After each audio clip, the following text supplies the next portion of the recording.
Hi, I'm Chitra Agrawal from the ABCDs of Cooking. You can find some of my recipes at abcdsofcooking.blogspot.com. Today we're in the kitchens of Brooklyn Brainery where I teach Indian cooking classes. I'm going to introduce you to the essential spices of Indian cooking. So I started cooking North Indian food using some of these spices, which I'm going to go through with you. The first one is hing, or asafoetide, and this is actually derived from it's a sap from a fennel plant, and this helps with digestion. You can buy this as a block form or in powdered form, and this is kind of, you use just a pinch of it. It's very pungent, and it kind of gives off an oniony, garlicky kind of flavor, smell when you fry it in oil. The next spice is cumin seeds. So you can either use in the seed form or you can use in the powdered form. I like the seed form because it gives off a more strong flavor and a nice flavor. The next one is turmeric, which is derived from a root, and it gives nice color to the dishes that you're making, but it also is an anti-inflammatory and very good for you. So I try and put a little bit in almost everything that I make.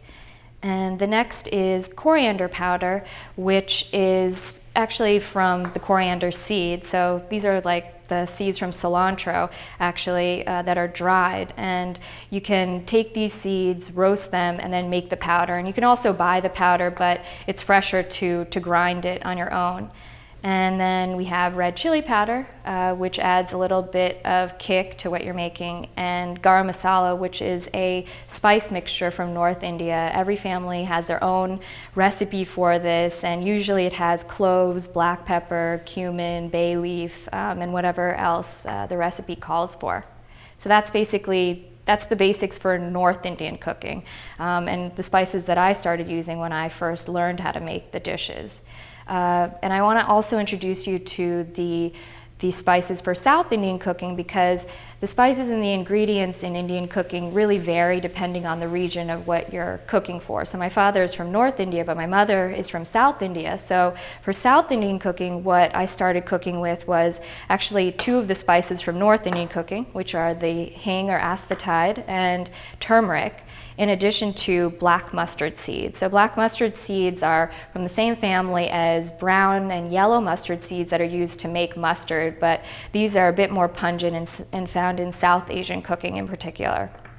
And then another interesting part about South Indian cooking is that you fry up actually dried lentils. So when you're making a stir fry or rice, so this is chana dal that we use, and then urad dal. And these give a nutty flavor to the dish that you're making.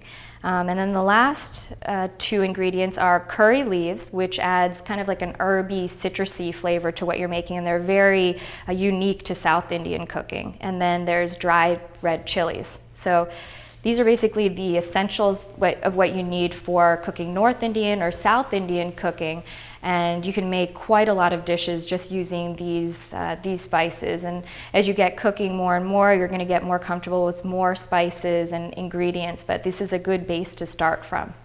I'm Chitra Agrawal, and you can find more about me at the ABCDs of Cooking. Thanks.